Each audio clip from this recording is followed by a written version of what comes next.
오늘 우리가 나눌 하나님의 말씀은 유다서 1절에서 10절 말씀입니다.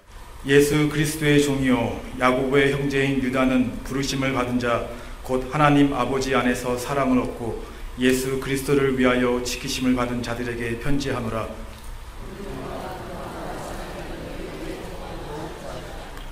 사랑하는 자들아, 우리가 일반으로 받은 구원에 관하여 내가 너희에게 편지하려는 생각이 간절하던 차에 성도에게 단번에 주신 믿음의 도를 위하여 힘써 싸우라는 편지로 너희를 권하여야 할 필요를 느꼈노니,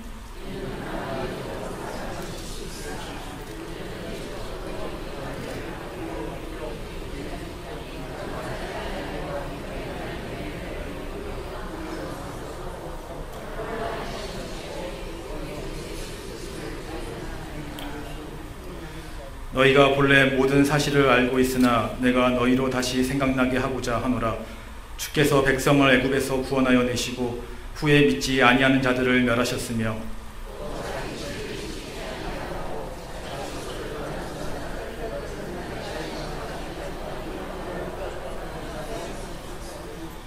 소돔과 고모라와 그 이웃 도시들도 그들과 같은 행동으로 음란하며 다른 육체를 따라가다가 영원한 불의 형벌을 받음으로 거울이 되었느니라.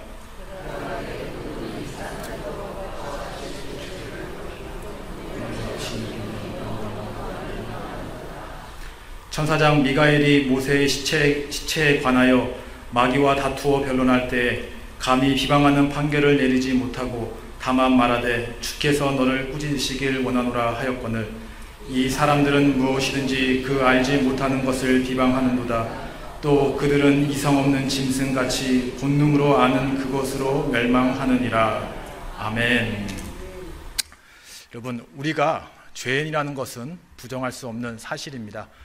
하루하루 살아가면서 우리가 하는 행동, 또 우리 하는 말 속에 또 내가 하나님 앞에 범죄하였구나, 이런 생각을 안 한 적이 없는 것이죠.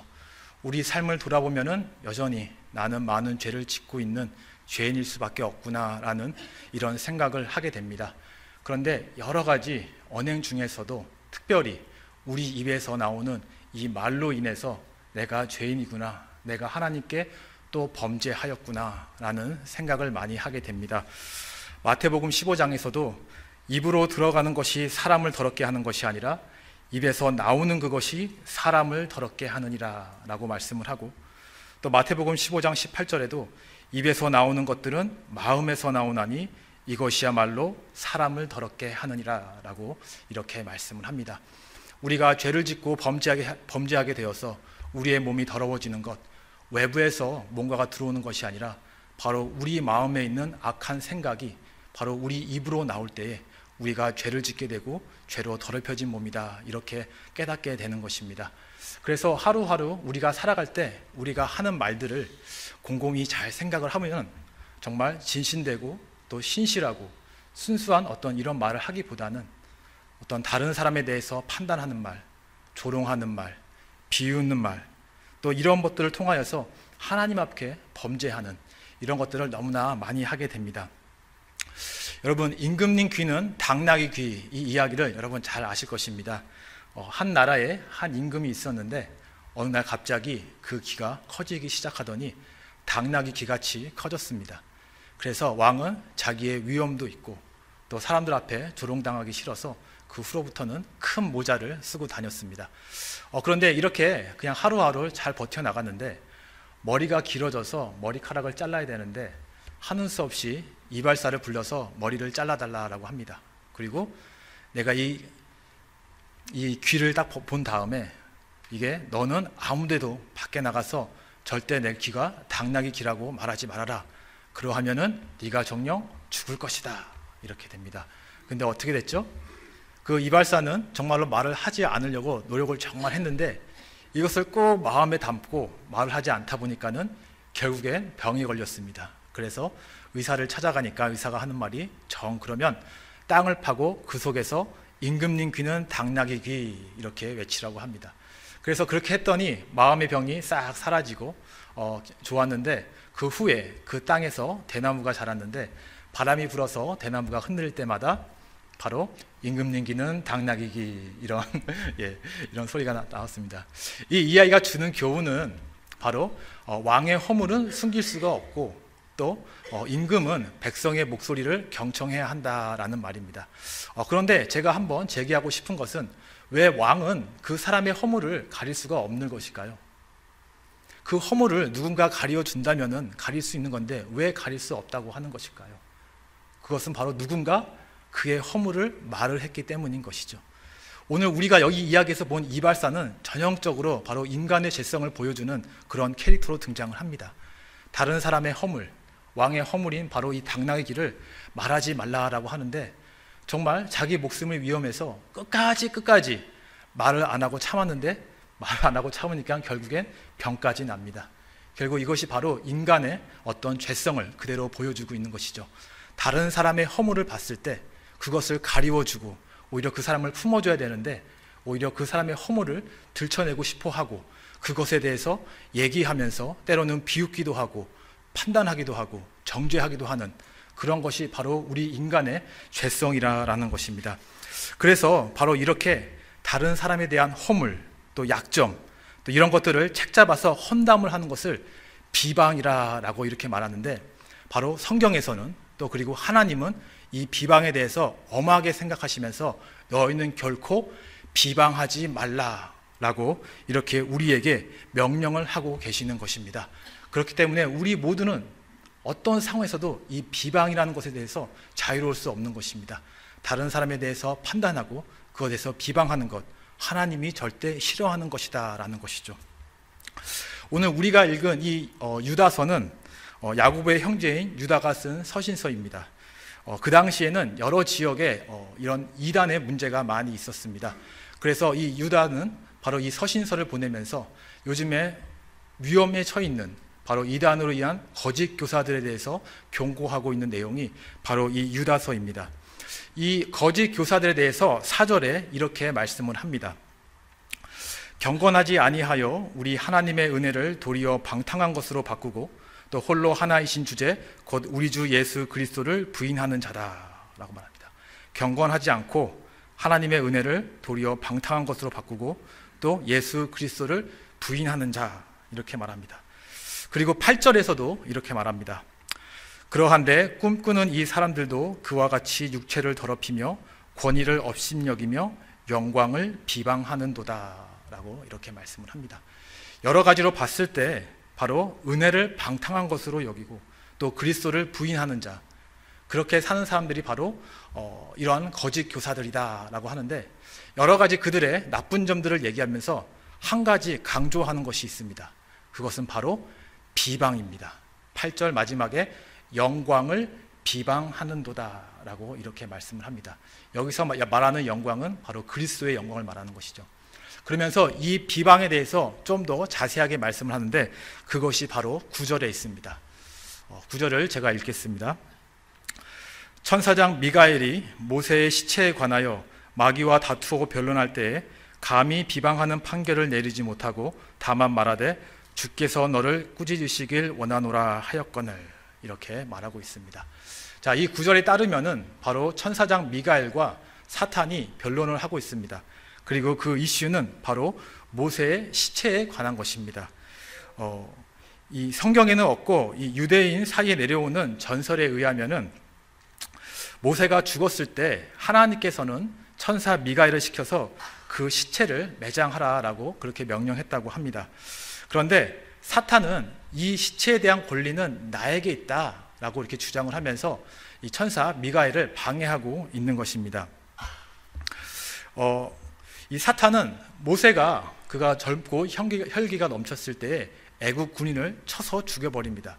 그리고 그래서 바로 이것을 근거로 해서 모세는 죄인이다라고 고발을 하게 된다면은 그 시체가 바로 죽음의 증거가 되고 또 사탄은 죽음의 세력이므로 바로 이 모세에 대한 그 시체, 이것도 하나의 죄인이기 때문에 이 시체에 대한 권리는 나에게 있다 이렇게 주장을 하는 것이죠.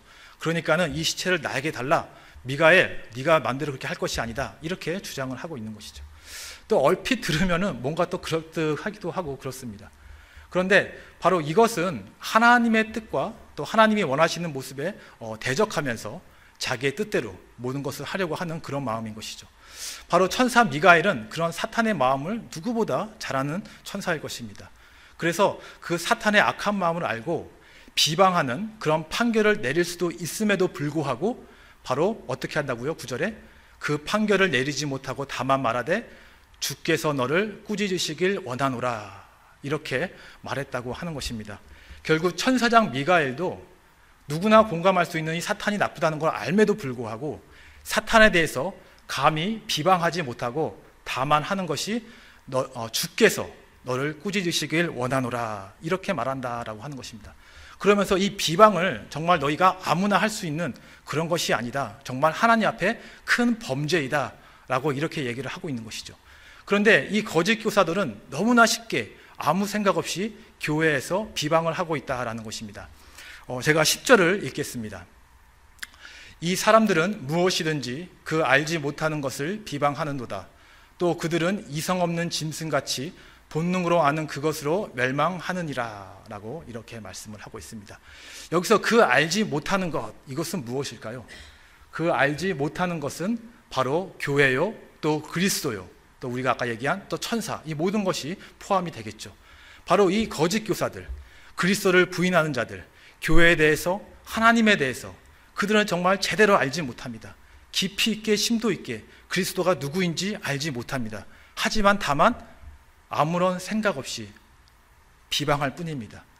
이성 없는 짐승같이 본능으로 라고 이렇게 말하고 있는데, 정말로 이성 없이 생각 없이 그냥 짐승같이 움직이듯이 그 마음에 있는 감각으로 그냥 무조건 교회를 또 그리스도를 비방하고 있다라고 이렇게 말하고 있는 것입니다. 그러면서 그 거짓 교사들을 경계하고 조심해라, 그들이 이렇게 함부로 비방하면서 떠들고 있다라고 이렇게 말하고 있는 것이죠. 여러분, 제가 이 네이버 사전을 봐서 비방의 뜻이 무엇인지 찾아보았습니다. 비방은 이렇게 정의합니다. 남을 비웃고 헐뜯어서 말하다 라고 이렇게 말합니다. 남을 비웃고 헐뜯어서 말하다 라고 합니다. 그러니까 이 비방이라는 것은 없는 말을 만들어내거나 괜히 말을 베베 꼬아가지고 또 다르게 왜곡하거나 그런 것이 아니라, 우리가 뭔가 사실을 그대로 말을 하는데 그 말하는 사람의 그 속의 의도에 따라서 그 뜻이 달라지는 것입니다. 똑같은 말이라도 우리가 선한 의도로 말하면 그것이 긍정의 의미가 될 수가 있는데, 우리 속에 있는 여러 가지 불순한 마음, 불순한 의도로 말을 했을 때는 바로 그것이 상대방에게 험담이 되는 그런 얘기가 되는 것이겠죠. 바로 똑같은 얘기를 하면서도 나쁜 마음으로, 그래서 그 사람의 마음을 상처를 주고 비웃고 또 험담을 하는 이런 것을 바로 비방이다라고 이렇게 말하는 것이죠. 요즘에 이 TV를 보고 사람들을 보면은 교회에 대해서 비방을 많이 합니다. 그냥 교회가 왜 이러냐, 교회가 왜 이러냐, 왜 목사는 왜 이러냐, 그 사람들은 왜 이렇게 하냐 하는데, 그런 말을 하는 것을 가만 들어보면 사실 없는 말을 하는 것은 아닙니다. 어떻게 보면은 사실을 말하는 것이죠. 하지만 그 사람은 그 말을 할 때 그 속에 있는 의도가 정말 선한 의도는 아니죠. 벌써 교회에 대한 부정적인 마음이 있고 불순한 마음이 있고 교회에 대한 미워하는 그런 마음이 있습니다. 바로 그러한 마음으로 이 교회의 문제점을, 사실적인 것들을 하나하나 지적하면서 말하고 있는 것이 바로 비방이다라는 것이죠. 우리가 교회에 대해 여러 가지 많은 문제가 있습니다. 우리도 그 문제를 알고 있죠.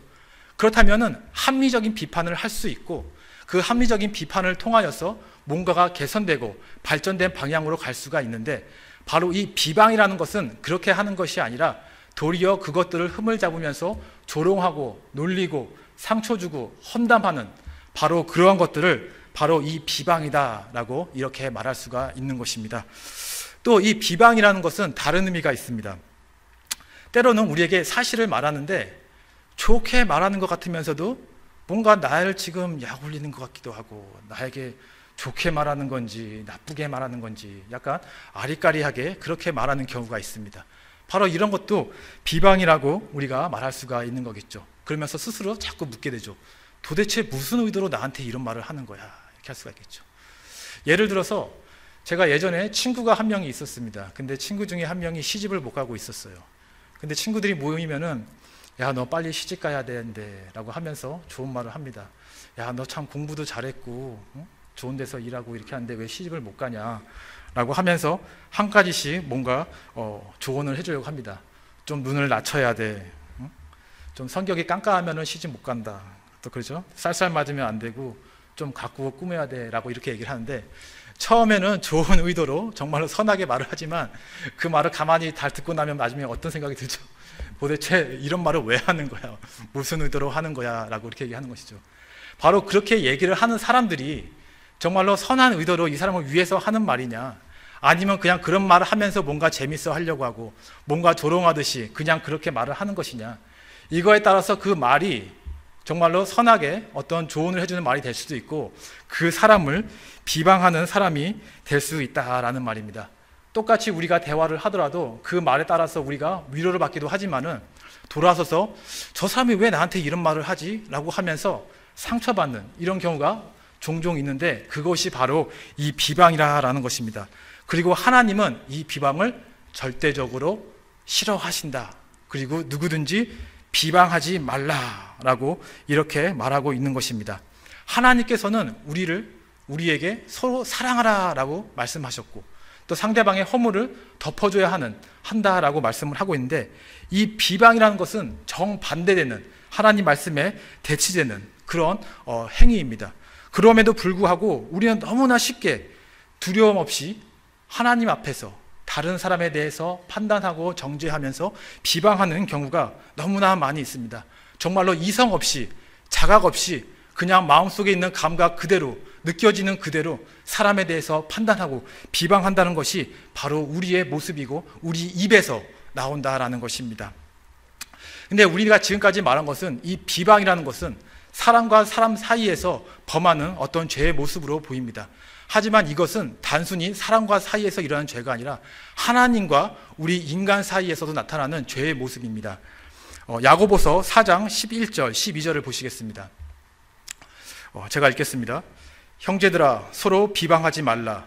형제를 비방하는 자나 형제를 판단하는 자는 곧 율법을 비방하고 율법을 판단하는 것이라. 내가 만일 율법을 판단하면 율법의 준행자가 아니요 재판관이로다. 입법자와 재판관은 오직 한 분이시니 능히 구원하시기도 하시며 멸하시기도 하시느니라. 너는 누구이기에 이웃을 판단하느냐? 라고 이렇게 말하고 있습니다. 여기서 우리가 주목해서 볼 것은 율법을 지키는 준행자가 있고 율법을 만드는 입법자가 있고 율법을 집행하는 재판관이 있습니다. 자, 그렇다고 한다면 우리는 누군가요? 율법을 행하는 준행자가 되겠죠. 그리고 하나님은 율법을 만드는 입법자요, 또 율법을 행하는 심판자가 된다라는 것입니다. 그런데 여기 야고보서 4장 11절에서 말하는 것은 너희는 율법을 지켜야 하는 준행자임에도 불구하고 왜 사람을 비방하면서 사람에 대해서 판단하고 너희가 심판하면서 너희 임의대로 행하냐? 그 모습은 준행자의 모습이 아니라 집행자의 모습이다. 그러면 니네가 진짜 그러면 율법을 지키는 준행자냐? 아니면은 재판관이니 하나님이냐?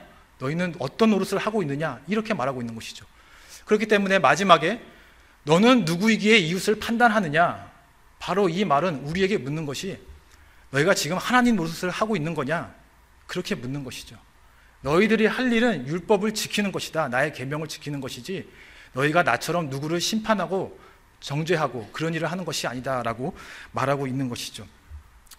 그렇기 때문에 우리가 누군가를 비방한다는 것, 그 사람을 판단하고 정죄하고 불순한 의도로 그 사람을 대한다는 것, 이것은 하나님이 할 것이지 우리가 할 것이 아니다라는 것입니다. 바로 우리가 이러한 행위를 한다는 것은 하나님의 권위를 가볍게 여기는 것이고 하나님과 똑같이 되려는 인간의 교만함을 그대로 보여주고 나타내고 있다는 것입니다. 그렇기 때문에 하나님은 바로 이 비방하는 걸 통하여서 너희들의 그 교만함, 그 악함을 내가 심판하겠다 이렇게 말씀하고 있는 것이죠. 좋은 예가 민수기 12장 1절에 있습니다.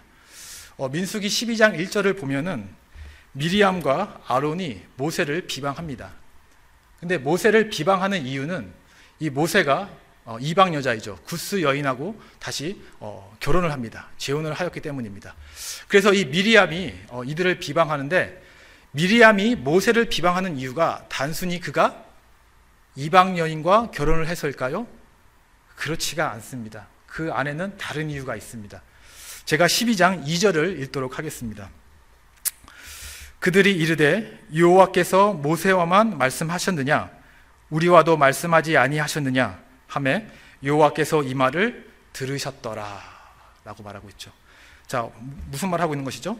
여호와께서 모세와만 말씀하셨느냐 우리와도 말씀하지 아니하셨느냐 이렇게 말하고 있죠. 즉 모세가 하나님께서 모세를 리더로 세우시고 하나님께서는 모세를 통하여서 이스라엘과 어떤 대화를 하고 계는데 바로 이 미리암은 모세의 그 리더십, 그 권위에 대해서 불만을 갖고 있는 것이죠. 하나님이 모세와만 얘기하냐? 나하고도 얘기하고 아론하고도 얘기한다. 근데 네가 뭔데 너만 혼자 그렇게 잘났다고 그렇게 하려고 하냐? 이런 속에 시기하는 마음, 질투하는 마음이 그대로 있는 것이죠. 바로 그래서 이 마음속에는 시기와 질투의 불순한 마음을 가지고 표면적으로는 그가 구스 여인과 재혼을 했다. 어떻게 이스라엘 백성이 그것도 리더가 이방 여인과 결혼할 수 있느냐? 바로 이렇게 표면적인 이유로 모세를 비방하고 있는 것이죠. 자, 이렇게 비방을 하는 것은 뭐죠? 하나님께서 모세를 세우고 또 하나님께서 일하시는 방법, 모세를 통하여서 대화하는 모든 방법들을 그가 부정하는 것이에요. 모세를 부정하고 나도 똑같이 할 수 있다 라고 하면서 하나님께서 주신 그 권위, 그 말씀, 그 질서에 대해서 가볍게 여기고 자기가 원하는 대로 자기 뜻대로 하려고 하는 악한 마음이 숨어 있다라는 것입니다.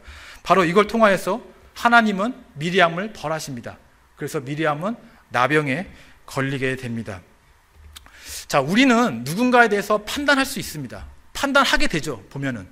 그런데 정말 그 옳고 그름에 대해서 판단을 했을 때 정말 그 판단함으로 정말 그 사람이 약점이 있고 단점이 있다면은 하나님께서 우리에게 명령하신 대로 서로 사랑해라, 그들을 위해 섬겨라 라고 한다면은 그 사람의 단점을 덮어주고 허물을 가리워주고 그 약한 부분을 강함이 될 수 있도록 도와줘야 되는 것이지, 그 허물을 들춰내면서 너는 이래 라고서 조롱하고 비웃고 험담을 하는 것은 바로 하나님이 주신 그 질서와 하나님의 그 권위를 무시하는 처사고, 자기가 교만하게 행동하겠다, 하나님과 똑같다, 그러한 마음으로 한다라는 것입니다. 바로 그렇기 때문에 오늘 우리가 말하는 이 비방하지 말라라는 말은 단순히 사람과 사람 사이에서 악행을 저지르고 악담을 하는 것이 아니라 하나님을 무시하는 그런 행위다라는 것이죠. 하나님과 동일하게 내가 집행자가 되겠다, 내가 재판관이 되겠다, 이렇게 하면서 내 주변 사람들을 하나님 말씀대로 사랑하는 것이 아니라 오히려 정죄하겠다, 내가 판단하겠다, 이렇게 하는 그런 악한 행위다라는 것입니다. 자, 그렇다고 한다면 우리는 어떻게 이 비방의 문제를 해결할까요? 아무리 우리가 다른 사람에 대해서 험담을 하지 않으려도 불쑥불쑥 나오는 것이 우리 인간인데, 어떻게 하면은 이 비방을 우리가 자제할 수가 있을까요? 단순히 어떻게 입만 딱 막으면 될까요? 그렇지 않죠. 근본적인 문제는 입에 있는 게 아니라 어디 있는 거죠? 바로 우리 마음에 있는 것이죠. 우리의 마음이 바뀌지 않는 이상 우리는 이거를 해결할 수가 없는 것이죠. 우리가 그것을 묵묵히 꾹 참으면은 바로 아까 그 이발사 같이 병에 걸리게 됩니다. 자, 우리 고린도 후서 5장 14절에는 이렇게 말씀을 합니다. 그리스도의 사랑이 우리를 강권하신다 라고 이렇게 말씀을 합니다. 강권하신다, 이 말의 뜻이 무엇일까요? 이것을 영어로 말하면 이렇습니다. The love of Christ controls us. 강권하신다, 우리를 컨트롤하신다, 즉 우리를 다스리신다, 주관하신다라는 것이죠. 바로 그리스도의 사랑이 우리의 마음을 다스리고 우리의 마음을 변화시킬 수 있다라고 이렇게 말씀을 하고 있는 것입니다. 그리스도의 사랑이 바로 우리 육신과 종교의 생각에서 벗어나 우리를 하나님 앞에서 겸손하게 하고, 또 그 사랑이 우리를 하나님의 권위에 기쁨으로 순종하게 만든다라는 것입니다. 일상을 살아가면서 여러 가지 인간의 불순하고 악한 생각이 우리 마음을 흔들 때마다 바로 이 죄성을 이기고 하나님 말씀에 순종할 수 있는 힘, 또 우리 마음을 변화시키는 그 원천이 무엇이냐? 바로 십자가에서 보여주신 그리스도의 사랑이다라는 것입니다.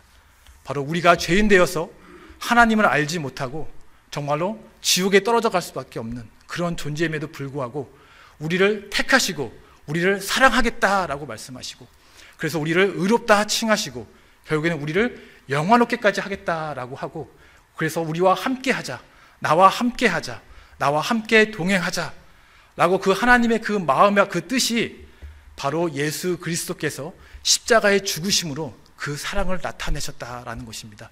바로 십자가에서 보여주신 그 사랑, 바로 그 사랑이 우리가 그리스도 앞에서 우리를 겸손하게 만들고, 다른 사람을 정말 험담하며 비난하고 싶지만 그 마음이 변하여서 그 사람을 사랑하게 하고 그 사람의 약점까지도 우리가 품어줄 수 있게 하는 그 힘, 그것이 바로 그리스도의 사랑이다라는 것입니다. 세상의 그 어떤 사랑도 그리스도와 사랑과 비교할 수 없습니다.